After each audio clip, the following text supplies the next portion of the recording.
میں ہے اللہ کے رسول صلی اللہ علیہ وسلم کی سے پوچھا گیا افضل عمل کے بارے میں، سب سے افضل عمل کیا ہے یا سب سے افضل آدمی کون ہے؟ تو اللہ کے نبی صلی اللہ علیہ وسلم نے ارشاد فرمایا کل مخموم القلب و صدوق اللسان، ہر پاکیزہ دل والا انسان اور سچی زبان والا انسان۔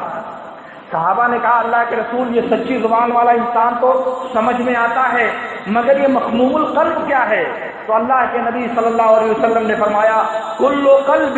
لیس فیہ اثم ولا بغی ولا غل ولا حسد۔ کہا پاکیزہ دل وہ ہے جس میں نہ ظلم پایا جائے، نہ کینہ پایا جائے، نہ خیانت اور غش پائی جائے، اور جس میں نہ گناہ کا جذبہ پایا جائے، وہ پاکیزہ قلب ہے۔ اسی طرح سے اللہ کے نبی صلی اللہ علیہ وسلم نے ارشاد فرمایا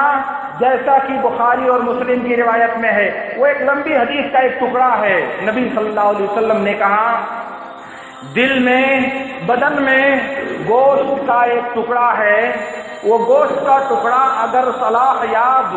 ٹھیک ہوگا تو پورا بدن ٹھیک ہوگا، اور اگر وہ گوشت کا ٹکڑا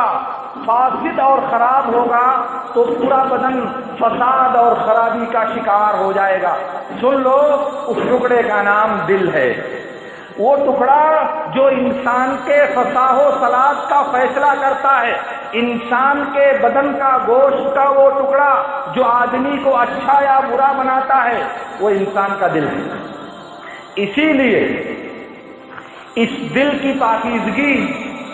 اس دل کی نفاست اور اس دل کی صفائی اور ستھرائی کرنے کا مومنوں کو خصوصیت کے ساتھ حکم دیا گیا ہے۔ یہ دل جس کے ذریعہ انسان اپنے اعمال کی نیت کرتا ہے،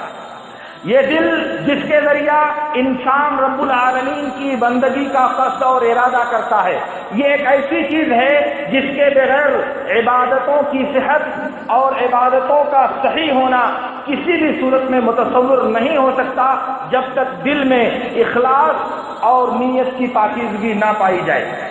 لیکن اس کے ساتھ ایک اور چیز ہے، نیت اور موافقت سنت، یہ عبادت کی قبولیت کے لیے شرط ہے، اس کے بغیر تو شریعت میں کوئی عمل صحیح نہیں ہوتا۔ لیکن اس کے آگے ایک اور چیز ہے، اور وہ چیز ہے عمل کے نتیجے میں عابد اور عامل کا مقصد کیا ہے۔ عبادت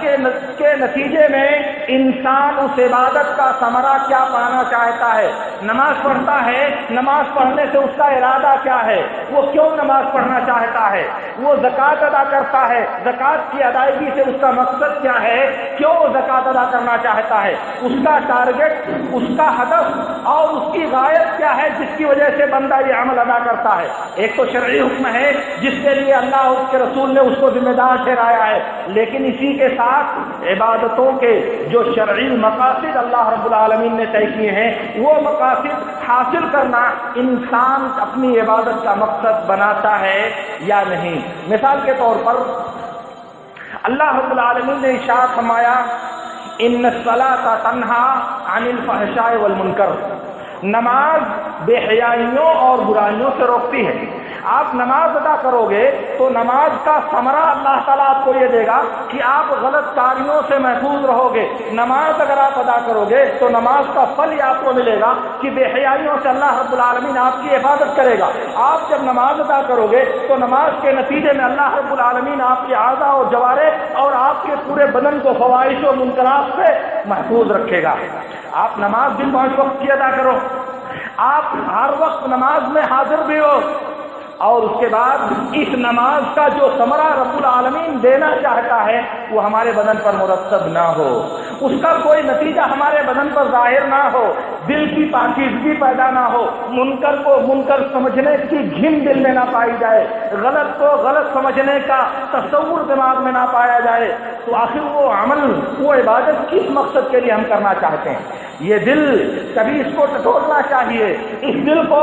کبھی اپنے کسوٹی اور پرکھ کے دائرے میں خود داخل کرنا چاہیے، تاکہ آپ یہ فیصلہ کر سکیں کہ ہم جو عبادت کر رہے ہیں، جو بندگی کر رہے ہیں، اس بندگی کے نتیجے میں ہم حاصل کیا کرنا چاہتے ہیں، ہمارا مقصد کیا ہے؟ کیوں؟ اس لیے کہ جیسی ایک یہ عبادت ہے، اس عبادت کے ذریعہ ہم رب العالمین کی رضا چاہتے ہیں، اسی طرح سے وہ عمل بھی عبادت ہے جس سے ہم پہلو صحیح اختیار کیے ہوئے ہیں، وہ اعمال بھی بندگی ہے جس کو ہم ادا کرنے میں اب ذرا بھی جس کی ہم پرواہ نہیں کرتے، غلط سے بچنا، برائیوں سے دور رکھنا، یہ بھی رب العالمین کی بندگی ہے، پھر انہیں ہم اپنانے کی کوشش کیوں نہیں کرتے؟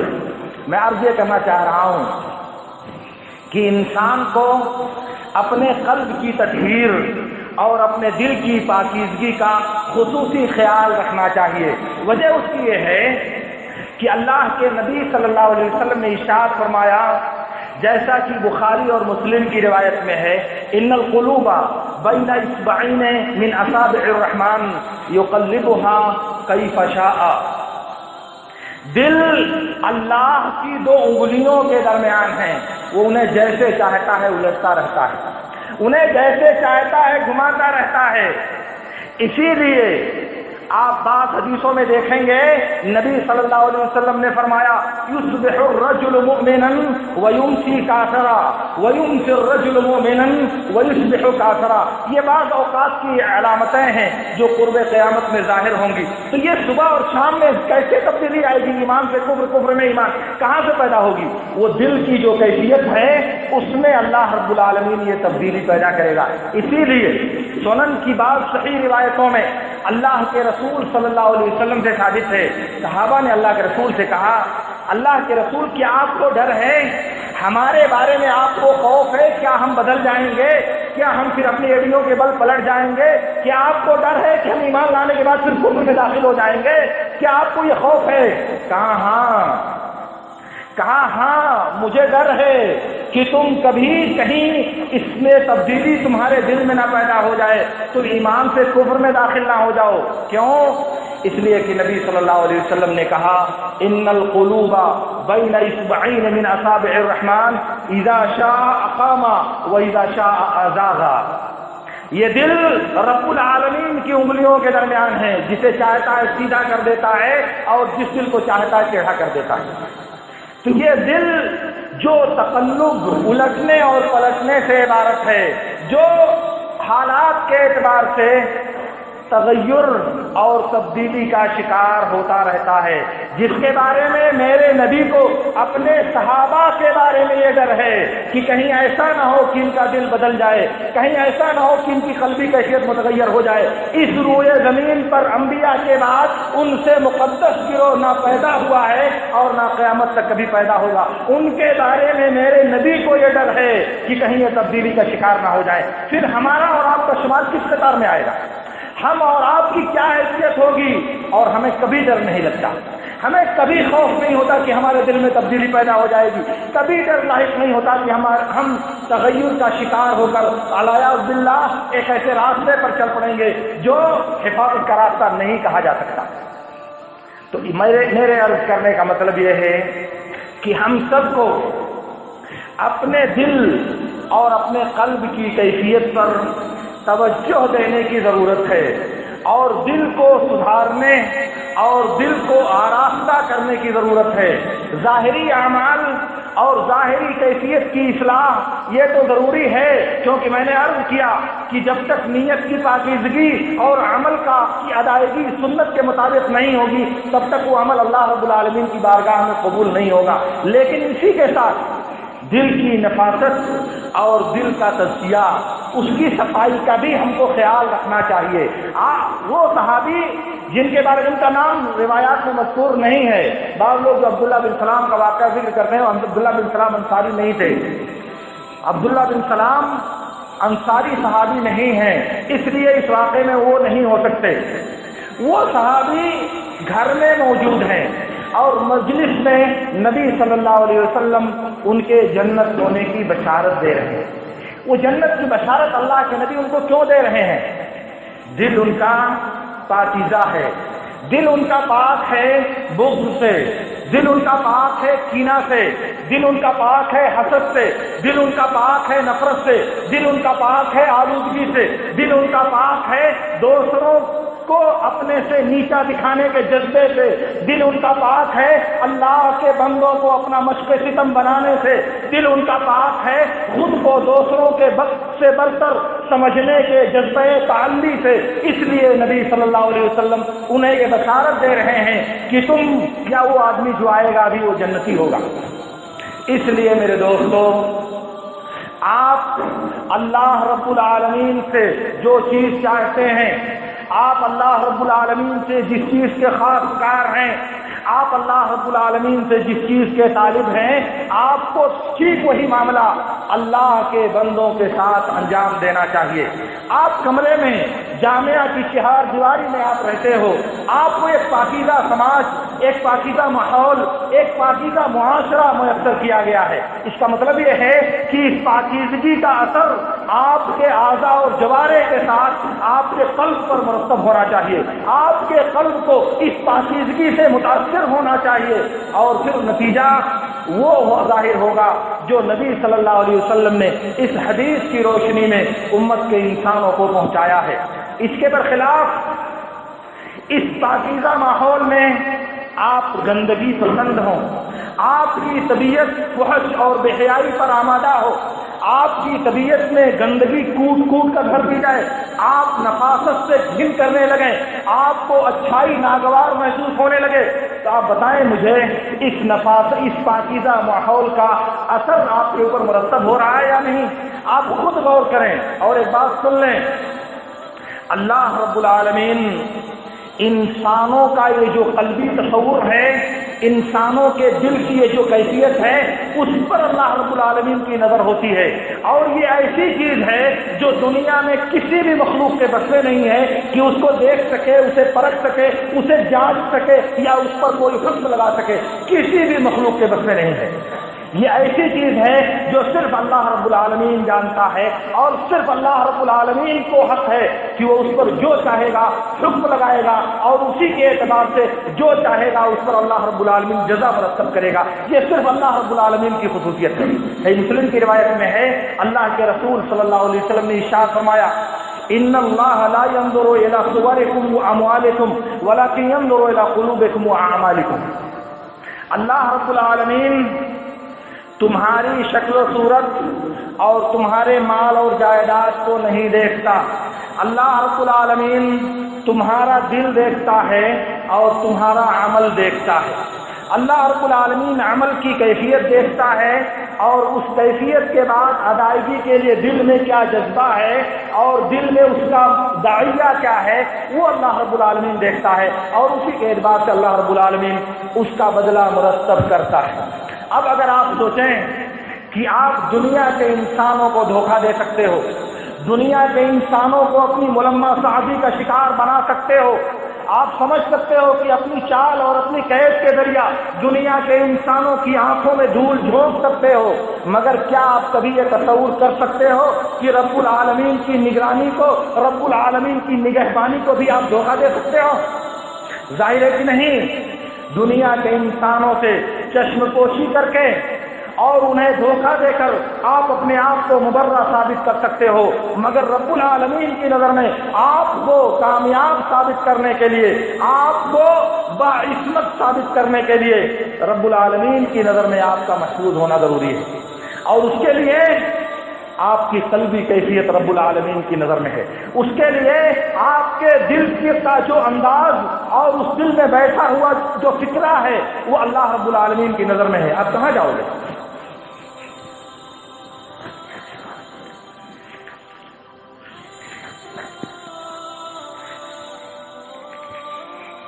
میرے دوستوں اور میرے عزیزوں، میں عرض یہ کرنا چاہ رہا تھا کہ ہم سب کو اپنے اعمال کی ادائیگی کے وقت، رب العالمین کی بندگی کے بجاوری کے وقت اس پہلو پر بھی ایک نظر ڈالنی چاہیے کہ اس عبادت کو ادا کرنے سے ہمارا مقصد کیا ہے، اس عبادت کی ادائیگی سے ہم چاہتے کیا ہیں۔ ورنہ ہوتا یہ ہے کہ چند اعمال اور چند عبادات ادا کرنے کے بعد انسان خود کو در یتیم اور دوسروں کو یتیم سمجھنے کے جرم کا مرتکب ہونے لگتا ہے، خود کو معصوم اور دوسروں کو معصوم قرار دینے کی جرأت اس کے اندر بے ساختہ پیدا ہو جاتی ہے، خود کو فرشتہ اور دوسروں کو ابلیس باور کرانے کا جذبہ اس کے دل میں اس قدر تیزی کے ساتھ پروان چڑھتا ہے کہ وہ کب اس کی گرفت میں آتا ہے اسے اس کا احساس بھی نہیں ہو پاتا۔ حالانکہ بندگی جو کی جا رہی ہے وہ بندگی بذات خود مطلوب نہیں ہے، بلکہ بندگی اس لیے کی جاتی ہے کہ رب العالمین نے حکم دیا ہے، اور جب رب العالمین نے حکم دیا ہے تو ظاہر ہے کہ قبول کون کرے گا؟ اللہ رب العالمین اس عبادت کو قبول کرے گا، اور جب قبول کرے گا تو ثمرہ بھی اللہ رب العالمین دے گا، بدلہ بھی اللہ رب العالمین دے گا۔ کسی انسان کے بس میں ہے کہ وہ اپنی عبادت کے مقبول ہونے کا غرہ اس کے دل میں پیدا ہو؟ کوئی انسان ہے جو یہ سمجھے کہ میری عبادت رب العالمین کے دل میں کی بارگاہ میں مقبول ہو گئی ہے؟ کوئی ہے جو یہ تصور کرے کہ میں نے جو عبادت کیا لازمی طور پر اللہ رب العالمین کے ہاں وہ قابل اعتنا ہے؟ ظاہر ہے کہ نہیں۔ تو جس طرح عبادت کی ادائیگی کے لیے ضروری ہے کہ ان اعمال کی پابندی کی جائے جنہیں اللہ کے نبی صلی اللہ علیہ وسلم نے سکھایا ہے، اسی طرح سے یہ بھی ضروری ہے کہ عبادات کی ادائیگی کے بعد ان کی حفاظت کی جائے، عبادات کی ادائیگی کے بعد ان کے قبول ہونے کے راستے ڈھونڈے جائیں، عبادات کی ادائیگی کے بعد ان کو مقبول بارگاہ رب بنانے کے لیے وسیلے تلاش کیے جائے، ورنہ عبادت کرنے کے بعد اگر غرہ پیدا ہوتا ہے عبادت کا، عبادت کرنے کے بعد اگر دوسروں کو اپنے سے کمتر سمجھنے کا جذبہ پروان چڑھتا ہے، اگر عبادت کی ادائیگی کے بعد خود کو فرشتہ سمجھنے کا مرض پنپتا ہے، تو سمجھ لینا چاہیے کہ وہ عبادت آپ کو کہاں لے جا رہی ہے۔ ورنہ اس روئے زمین پر صحابہ سے بڑھ کر عبادت کرنے والی مخلوق آپ کو نہیں ملے گی، لیکن اس کے باوجود میرے نبی نے ایک دوسری قوم کے بارے میں فرمایا، یحقر احدکم صلاته امام صلاته ویحقر احدکم صیامه امام صیامه۔ نماز اور روزہ صحابہ سے بھی بڑھ کر کرنے والی ایک قوم ہے، اور جب بھی اس روئے زمین پر صحابہ سے بڑھ کر صحابہ سے مقدس کوئی دوسرا گروہ نہیں ہو سکتا، لیکن اس کے باوجود نبی نے کہا تمہاری نماز اور تمہارا روزہ ان کے مقابلے میں کمتر ہوگا، بہت عبادت گزار ہوں گے، بہت تہجد گزار ہوں گے، بہت زیادہ اللہ رب العالمین کی بندگی کرنے والے ہوں گے، مگر اس کے باوجود نتیجہ کیا ملے گا؟ یمرقون من الدین کما یمرق السهم من الرمیہ، دین سے ایسے نکل جائیں گے جیسے تیر نشانے سے نکل جاتا ہے۔ اور اگر لئن ادرکتہم لاقتلنہم قتل عاد، اگر میں ان کو پا گیا تو قوم عاد کی تباہ کرنے کی طرح انہوں قتل کر کے تباہ کر دوں گا۔ کیوں بھائی؟ عبادت تو بہت ڈھیر ساری کرتے تھے، لیکن نہیں، ان کے دل میں عبادت کے ساتھ ساتھ ایک کیڑا پیدا ہوتا تھا، وہ کیڑا ہے خود پسندی کا، وہ کیڑا ہے عجب بالنفس کا، وہ کیڑا ہے اصحاب نبی کو اپنے سے حقیر سمجھنے کا، وہ کیڑا ہے منہج نبی سے اپنے آپ کو ہٹا لینے کا، وہ کیڑا ہے خود کو اصحاب نبی سے بڑا عالم اور فقیر سمجھنے کا۔ اسی لیے یقرؤون القرآن لا یجاوز حناجرہم، وہ سمجھتے ہیں کہ ہماری فہم مستقل ہے، ہماری سوچ مستقل ہے، ہمارا علم مستقل ہے، ہماری فکر مستقل ہے، ہمیں صحابہ کی طرف رجوع کرنے کی ضرورت نہیں ہے، گمراہ ہو گئے۔ تو عبادت اور بندگی تو کیا انہوں نے، مگر اس بندگی کے ساتھ اصحاب نبی کی عبادتوں کو حقیر سمجھنے کا جو جذبہ ان کے ہاں پروان چڑھا اس نے ان کو ڈبو دیا۔ اور اگر یہ کیفیت ہمارے اندر پیدا ہو جائے کہ ہم اپنی بندگی کی وجہ سے، ہم اپنی پرستش اور عبادت کی وجہ سے اپنے ہی جیسے دوسرے انسانوں کو اس طرح سمجھیں کہ ہمارے سے کمتر ہیں جیسے وہ لوگ سمجھتے تھے، تو ہماری عبادتیں برباد نہیں ہو جائیں گی۔ اور اس کا مظہر آپ بسا اوقات مسلم سماج میں اور مسلم معاشرے میں جب آپ اپنے گھروں کو جاتے ہو تو بارہا آپ اس کو پاتے ہو، بارہا آپ اسے محسوس کرتے ہو، لیکن آپ یہ بات سمجھ لیں کہ درخت پر جب پھل زیادہ ہوتا ہے تو ڈالی جھکتی ہے، ڈالی میں تواضع اور انکسار پیدا ہوتا ہے، وہ نیچے آتی ہے۔ اس لیے اگر عبادت کا ثمرہ ہمارے بدن پر مرتب ہوگا، اگر عبادت کی لذت سے ہمارا قلب آشنا ہوگا تو اس میں انکساری پیدا ہوگی، اس میں عاجزی اور فرزمندی پیدا ہوگی، اس میں کمتری اور خود کو کمتر سمجھنے کا جذبہ پیدا ہوگا۔ اور اگر اس کے الٹا پیدا ہوتا ہے تو پھر ہمیں اپنے دل کی خیر منانی چاہیے، ہمیں اپنے دل کا دوبارہ محاسبہ کرنا چاہیے۔ میرے دوستو، میں آپ سے عرض کرنا چاہ رہا تھا کہ ہمیں اپنی زندگی کے مظاہر کے ساتھ ساتھ اپنے دل کی پاکیزگی اور اس کی تدبیر پر بھی خصوصی توجہ دینی چاہیے۔ بات بہت سی عرض کرنے کی ہے لیکن ساری باتیں میں آپ سے عرض نہیں کر سکتا، لیکن میں آپ سے سرے دست جو بات کہنا چاہتا ہوں وہ یہ ہے کہ بند کمرے میں، کمرے کی تنہائی میں انسانوں کی نگاہوں سے چھپ کر، کیمرے کی نظروں سے خود کو بچا کر، جب آپ خود کو رب کی معصیت کے راستے پر ڈالو گے، جب آپ خود کو انسانوں کو نگاہوں سے چھپا کر رب کی نافرمانی کی جگت پر قائم کرو گے تو اس کا ثمرہ کسی نہ کسی دن آپ کو ملے گا، اس کی سزا یا جزا رب العالمین کی طرف سے کسی نہ کسی دن آپ کا استقبال کرے گی۔ ابھی وقتی طور پر ہو سکتا ہے اللہ رب العالمین مہلت دے، ہو سکتا ہے اللہ رب العالمین اپنے نظام مکافات کے اعتبار سے کچھ دنوں کی فرصت آپ کو دے، لیکن آپ چھوٹ جائیں، آپ بچ جائیں، ایسا نہیں ہو سکتا۔ تو میں عرض یہ کرنا چاہ رہا ہوں کہ دلوں کی پاکیزگی، دلوں کی تطہیر اور اس کا تزکیہ کرنے پر خصوصی توجہ دینے کی ضرورت ہے۔ اور پھر دل جب پاکیزہ ہوگا، دل میں جب صفائی اور ستھرائی ہوگی تو بہت سی چیزیں جو آج آپ بلا جھجک اور بغیر سوچے سمجھے کرنے میں کوئی جھجک محسوس نہیں کرتے، کل آپ کو اس سے نفرت محسوس ہوگی، کل آپ کو اس سے گھن محسوس ہوگی، کیونکہ آپ کے دل کی پاکیزگی اس آلودگی کو کبھی گوارا نہیں کرنے دے گی۔ اس لیے اللہ رب العالمین سے میری دعا ہے کہ اللہ رب العالمین ہمیں ان باتوں کو سمجھنے اور ان پر عمل کرنے کی توفیق عطا فرمائے۔ وآخر دعوانا ان الحمد للہ رب العالمین۔ اقول لکم ما تسمعون واستغفر اللہ لی ولکم۔